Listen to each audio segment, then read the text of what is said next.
김동인의 단편 발가락이 닮았다를 함께합니다. 독특한 제목처럼 인간의 욕망과 집착을 날카롭게 드러내는 작품입니다. 짧지만 강렬한 울림을 전합니다. 발가락이 닮았다. 노총각 M이 혼약을 하였다. 우리들은 이 소식을 들을 때 뜻하지 않고 서로 얼굴을 마주 보았습니다. M은 32살이었습니다. 세태가 갑자기 변하면서 혹은 경제 문제 때문에 혹은 적당한 배우자가 발견되지 않기 때문에 혹은 단지 좋은이라 하는 데 대한 반항심 때문에 늦도록 총각으로 지내는 사람이 많아가기는 하지만 32살의 총각은 아무리 생각하여도 좀 너무 늦은 감이 없지 않았습니다. 그래서 그의 친구들은 아직껏 기회가 있을 때마다 그에게 최근 비슷이 결혼에 대한 주의를 하고 하였습니다. 그러나 M은 언제나 그런 의론을 받을 때마다 속으로는 매우 흥미를 가진 것이 분명한데 겉으로는 고소로서 친구들의 말을 거절하고 하였습니다. 그러던 M이 우리의 모르는 틈에 어느덧 혼약을 한 것이에다. M은 가난하였습니다. 매우 불안정한 어떤 회사의 월급쟁이였습니다. 이 뿔이 약한 그의 경제 상태가 그로 하여금 늙도록 총각으로 지내게 한 듯도 합니다. 그리고 이 때문에 친구들은 M의 총각 생활을 애석히 생각하여 장가들기를 권하는 것이었습니다.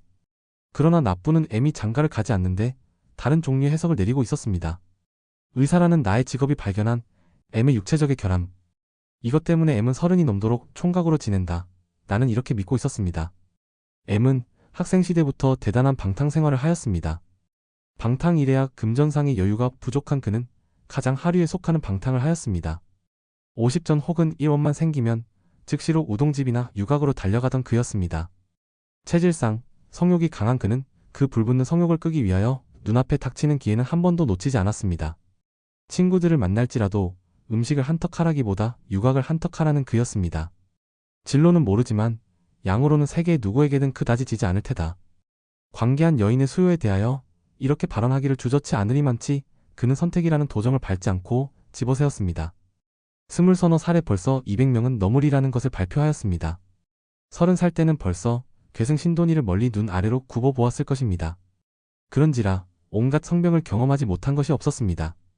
더구나 술이 억배여 그 위에 유달리 성욕이 강한 그는 성병에 걸린 동안도 결코 삼가지를 않았습니다. 1년 360여일 그에게서 성병이 떠나본 적은 없었습니다. 늘 농이 흐르고 한 달 건너큰 고환염으로써 걸음걸이도 거북스러운 꼴을 하여가지고 나한테 주사를 맞으러 오고 하였습니다. 그러는 동안에도 50전 혹은 1원만 생기면 또한 성행위를 합니다. 이런지라 무론 그는 생식 능력이 없어진 사람이었습니다. 이 일을 잘 아는 나는 M이 결혼을 안 하는 이유를 여기다가 연결시켜가지고 그의 도덕심에 동정까지 하고 있었습니다. 일생을 빈곤한 가운데서 보내고 늙은 뒤에도 슬라도 없이 쓸쓸하게 지낼 그. 더구나 자기를 봉양할 슬라가 없기 때문에 백발이 되도록 제 손으로 이 고해를 헤엄치어 나갈 그는 과연 한 가련한 존재이겠습니다. 이렇던 M이 어느덧 우리의 모르는 틈에 우물쭈물 혼약을 한 것이에다. 하기는 며칠 전에 이런 일이 있었습니다. 그날 저녁을 먹은 뒤에 혼자서 신간 치료보고서를 읽고 있을 때 M이 찾아왔습니다. 그리고 비교적 어두운 얼굴로서 내가 묻는 이야기에도 그다지 시원치 않은 듯이 입술에 대답을 억지로 하고 있다가 이런 질문을 나에게 던졌습니다. 남자가 매독을 앓으면 생식을 못하나? 괜찮겠지. 임질은? 글쎄, 고환을 옥화 사례로 침범당하다 하지 않으면 괜찮아. 고환은 내 친구 가운데 고환염을 앓은 사람이 있는데 인제는 생식을 못하겠다고 기관이 여간이 아니야. 고환을 옥화사례로 하면 절대 불가능인가? 양쪽 다 알았다는데. 그것도 경하게 알았으면 영향 없겠지. 가령 극경하다 치면 내가 앓은 게 그게 경한 편일까? 중한 편일까? 나는 뜻하지 않고 그의 얼굴을 보았습니다. 중하기도 그만치 중하게 앓은 뒤에 지금 그게 경한 개냐, 중한 개냐 묻는 것이 농담으로밖에는 들리지 않았으므로 M의 얼굴은 역시 무겁고 어두웠습니다. 무슨 중대한 선고를 기다리는 사람과 같이 눈을 푹 내리뜨고 나의 대답을 기다리고 있었습니다. 잠시 그의 얼굴을 바라본 뒤에 나는 어이가 없어서 아주 경한 편이지. 이렇게 대답하여 버렸습니다. 경한 편. 그럼. 이리하여 착별을 하였는데 지금에 이르러 생각하면 그 저녁에 그 문답이 오늘날에 그의 혼약을 이루게 하지 않았는가 합니다.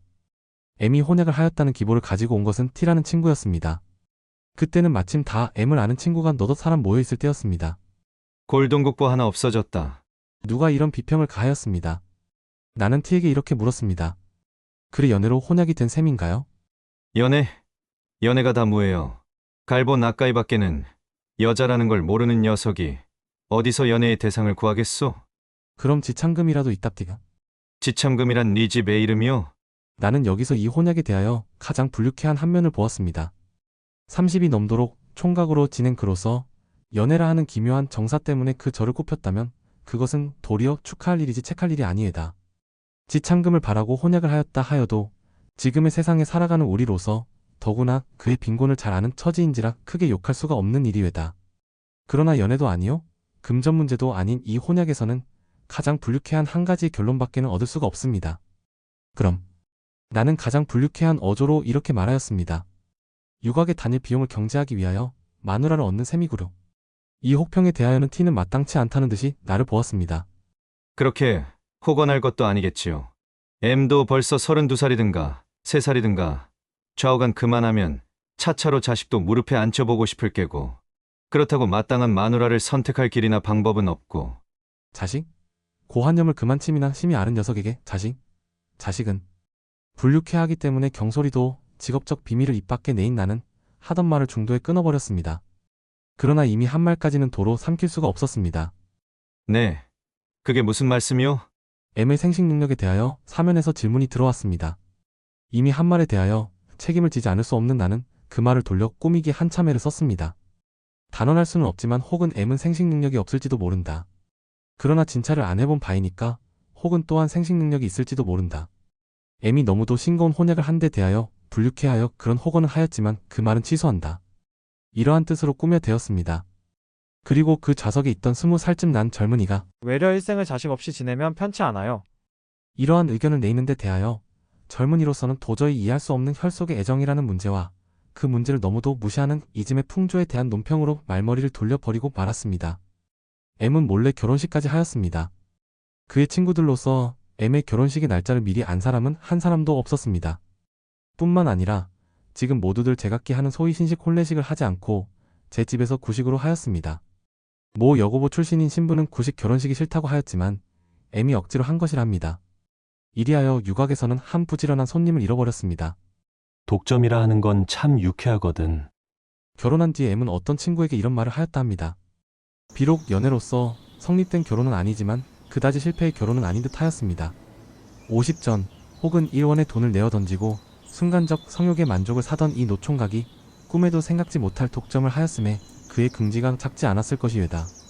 연애 결혼은 아니었지만 결혼한 뒤에 연애가 생긴 듯 하였습니다. 언제든 음침한 기분이 떠돌던 그의 얼굴이 그럴싸해서 그런지 좀 밝아진 듯 하였습니다. 복 받거라. 우리들 더구나 나는 그들의 결혼을 심축하였습니다. 처음에는 한낱 M의 성행위의 기구로 M과 결합게 된 커다란 희생물인 그의 젊은 아내를 위하여 이것이 행복된 결혼이 되기를 축소하였습니다. 동기는 여하튼 결과에 있어서 아름다운 열매를 맺어라. 너의 아내로서 한계 희생물이 되지 않게 하여라. 어머니로서의 즐거움을 맛볼 기회가 없는 너의 아내에게 그 대신 아내로서는 남에게 곱되는 즐거움을 맛보게 하여라. M의 일을 생각할 때마다 진심으로 이렇게 축소하였습니다. 신혼의 며칠이 지난 뒤부터는 M이 자기의 젊은 아내를 학대한다는 소문이 조금씩 들렸습니다. 완력을 사용한단 말까지 조금씩 들렸습니다. 그러나 나는 이 문제는 그다지 크게 생각지 않았습니다. 이런 소문이 귀에 들어올 때마다 나는 아라비안 나이트의 마신의 이야기를 머릿속에서 되풀이하여 보고 하였습니다. 어떤 어부가 그물질을 하고 있었습니다. 그런데 한번 그물을 끌어올리니까 거기는 고기는 없고 그 대신 병이 하나 걸려 있었습니다. 병은 마개가 닫혀 있고 그 위에 나무로 굳게 봉함까지 되어 있었습니다. 어부는 잠시 주저한 뒤에 그 병의 봉함을 뜯고 마개를 뽑아보았습니다. 즉 병에서는 한 줄기 검은 연기가 하늘로 올라갔습니다. 그리고 하늘로 올라간 그 연기는 차차 뭉쳐서 거기는 커다란 마신이 나타났습니다. 나를 이 병 속에 감금한 것은 선지자 솔로몬이다. 이 병 속에 갇혀 있는 동안 나는 스스로 맹서하였다. 100년 안에 나를 구해주는 사람이 있으면 나는 그 사람에게 거대한 부풀을 주겠다고. 그리고 100년을 기다렸지만 아무도 나를 구해주는 사람이 없었다. 그래서 나는 다시 맹서했다. 인제 다시 100년 안으로 나를 구해주는 사람이 있으면 나는 그 사람에게 이 세상에 있는 보배를 다 주겠다고. 그리고 헛되이 100년을 더 기다린 뒤에 100년을 더 연기해서 그 100년 안에 나를 구해주는 사람이 있으면 그 사람에게 이 세상에서 가장 큰 권세와 영화를 주겠다고. 그러나 그 100년이 다 지나도 역시 구해주는 사람은 없었다. 그래서 나는 마지막으로 다시 맹서했다. 인제 누구든지 나를 구해주는 놈이 있거든 당장에 그 놈을 죽여서 그새 갇혀있던 그 분풀이를 하겠다고. 이것이 병 속에서 나온 마신의 이야기였습니다. M이 자기의 젊은 아내를 학대한다는 소문이 들릴 때 나는 이 이야기를 생각지 않을 수가 없었습니다. 30이 지나도록 총각으로 지낸 그 고통과 고적함에 대한 분풀이를 제 아내에게 하는 것이라 했습니다. 그리고 실컷 학대해라 실컷 학대해라 더욱 축소하였습니다. M이 결혼한 지 1년이 거의 된 어떤 날 저녁이었습니다. 그와 나는 어떤 곳에서 저녁을 같이 하고 있었습니다. 그의 얼굴은 이날 유난히 어둡고 무거웠습니다. 그는 음식에는 거의 손을 대지 않고 술만 들이켜고 있었습니다. 본심말이 많지 않은 그가 이날은 더욱 입이 무거웠습니다. 몹시 취하여 더 술을 먹지 못하리만치 되어서 그는 처음으로 자발적으로 입을 열었습니다. 충혈이 된 그의 눈은 무시무시하게 번득였습니다. 여보게 속이지 말고 진정으로 말해주게. 내게 생식 능력이 있겠나?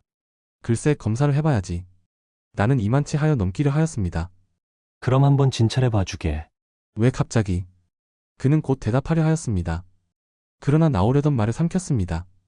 그리고 다시 술을 한 잔 먹은 뒤에 눈을 푹 내려뜨며 말했습니다. 아니, 다른 게 아니라 내게 만약 생식 능력이 없다면 저 사람 자기의 아내 이 불쌍하지 않나? 그래서 없는 게 판명되면 아직 젊었을 때에 해줘서 저 사람이 제 운명을 다시 개축할 때를 줘야지 않겠나? 그래서 말이스. 진찰해 보아야지. 그럼 언제 해보세? 그 며칠 뒤에 나는 M의 아내가 임신했다는 소문을 듣고 깜짝 놀랐습니다. 검사해 볼 필요도 없습니다. M은 그 능력이 없을 것입니다. 그런데 M의 아내는 임신했습니다. 그리고 며칠 전에 M이 검사하겠다던 마음을 짐작했습니다. 그것은 결코 그날의 제 말 맞다나 아내의 장래를 위하여 하려는 것이 아니고 아내에게 대한 의혹 때문에 하여 보려는 것일 것이외다. 자기도 온전히 모르는 바는 아니로되 10중 8구는 자기는 생식불능자일 텐데 자기의 아내는 임신을 한 것이외다. 생각하면 재미있는 연극이외다. 생식 능력이 없는 M은 그런 기색도 배지 않고 결혼을 하였습니다. 그리하여 M에게로 시집을 온 새 아내는 임신을 하였습니다. 제 남편이 생식불능자인 줄을 모르는 아내는 뻗어시 자기의 가진 죄의 씨를 M에게 자랑하고 있을 것이외다. 일찍이 자기가 생식불능자인지도 모르겠다는 점을 밝혀주지 않은 M은 지금 이 의혹의 구렁텅이에서도 제 아내를 책할 권리가 없을 것이외다. 그가 검사를 하겠다 하나 검사를 하여서 자기가 불구자인 것이 판명된 뒤에는 어떤 수단을 취하는지 짐작도 할 수가 없습니다. 아내의 음행을 책하자면 자기의 사기적 행위를 폭로시키지 않을 수가 없을 것이외다. 그것을 감추자면 제 범민만 더욱 크게 할 것이외다. 어떤 날 그는 검사를 하자고 왔습니다. 그때 마침 환자가 몇 사람 밀려있던 관계상 나는 그를 내 사실에 가서 좀 기다리라 하고 환자 처리를 다 하고 내려갔습니다. 그랬더니 그는 나를 기다리지 않고 돌아가 버렸습니다. 이튿날 그는 다시 왔습니다. 그러나 그는 또 돌아가 버렸습니다. 나도 사실 어찌하여야 할지 똑똑히 마음을 착정치 못했던 것이외다. 검사한 뒤에 당연히 사멸에 있을 생식 능력을 살아있다고 하자니 그것은 나의 과학적 양심이 허락지 않는 바외다. 그러나 또한 사멸하였다고 하자니 이것은 한 사람의 일생을 망쳐버리는 무서운 선고에 다름없습니다. M이라 하는 정당한 남편을 두고도 불의의 쾌락을 취하는 M의 아내는 분명히 책받을 여인이 있지요. 그러나 또한 다른 편으로 이 사건을 관찰할 때에 내가 눈을 꼭 감고 그릇된 거만을 내린다면 그로 인하여 절대로 불가능하던 M이 슬아의 사랑스런 자식을 두고 거기서 노후의 위안도 얻을 수 있을 것이요 만사가 원만히 해결될 것이에다. 내가 자유로 선택할 수 있는 두 가지의 갈래길에 서서 나는 어느 편기를 취하여야 할지 판단을 주저하고 있었습니다. 이 문제가 4-5일 뒤에 저절로 해결이 되었습니다. 그날도 역시 침울한 얼굴로 찾아온 M에게 대하여 나는 의리상 오늘 검사해 보자나? 하니깐 그는 간단히 대답하였습니다. 벌써 했네. 응? 어디서? 피병원에서. 그래서 결과는? 살았다대. 나는 뜻하지 않고 그의 얼굴을 보았습니다. 그것은 의외의 대답을 들은 때문이라기보다 오히려 살았다대 하는 그의 음성이 너무 침통하기 때문에 이렇게 대답하는 동안 나는 내가 하마터면 질 뻔한 괴로운 임무에서 벗어난 안심을 느끼는 동시에 피병원에서의 거만에 의외의 눈을 크게 뜨지 않을 수가 없었습니다. 내 눈을 만난 M의 눈은 낭패한 듯이 이리저리 돌아다녔습니다. 그리고 나는 그 눈으로 그가 방금 한 말이 거짓말이었음을 알았습니다. 그럼 그는 왜 거짓말을 하였나? 자기 아내의 명예를 보호하기 위하여? 세상과 및 제 마음을 속여가면서라도 자식을 슬아에 두어보기 위하여? 나는 그의 마음을 알 수가 없었습니다. 그가 입을 열었습니다. 무겁고 침울한 음성이었습니다. 여보게, 자네 이런 기모치 기분 알겠나? 어떤? 그는 잠시 쉬어서 말을 시작했습니다. 월급쟁이가 월급을 받았네. 받은 즉시로 나와서 먹고 쓰고 사고 실컷 마음대로 돈을 썼네. 막상 집으로 돌아가는 길일세. 지갑 속에 돈이 몇 푼 안 남아 있을 것은 분명해. 그렇지만 지갑을 못 열어봐. 열어보기 전에는 혹은 아직은 꽤 많이 남아 있겠거니 하는 여인심도 붙일 수 있겠지만 급기 열어보면 몇 푼 안 남은 게 사실로 나타나지 않겠나? 그게 무서워서 아직 있거니 스스로 속이네 그려. 쌀도 사야지. 나무도 사야지. 열어보면 그걸 살 돈이 없는 게 사실로 나타날 테란 말이지. 그래서 할 수 있는 대로 지갑에서 손을 멀리하고 제 집으로 돌아오네.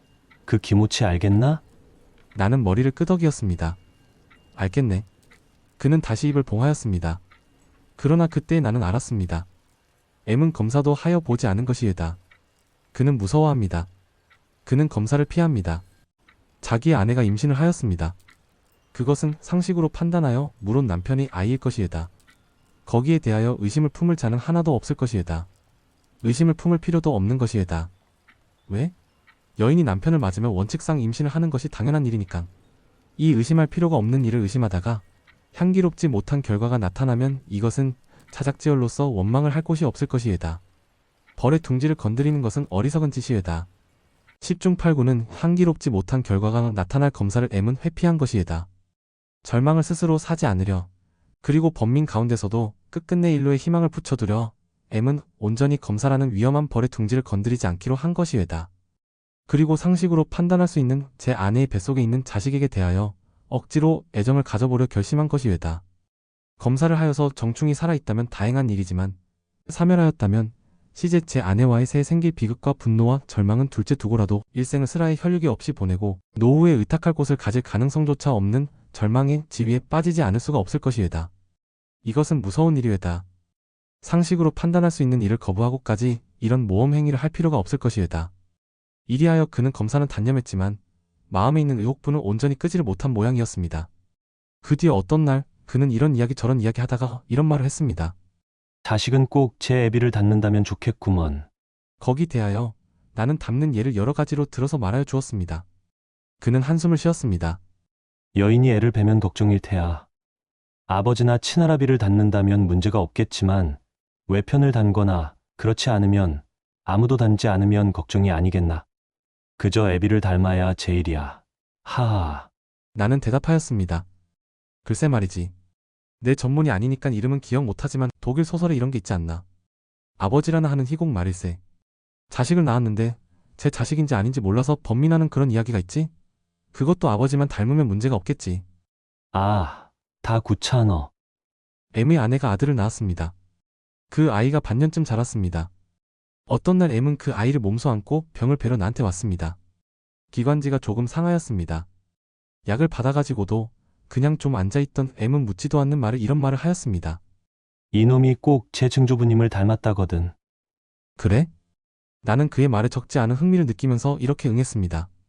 내 눈으로 보자면 그 어린애와 M과는 아무런 관련도 없는 바인데 그 애가 M의 할아버지를 닮았다는 것은 기이함으로써 어린애의 진편과 외편의 근친에서 아무도 비슷한 사람을 찾아내지 못한 M의 친척은 할 일 없이 예전에 죽은 조상을 들추어낸 모양이었습니다.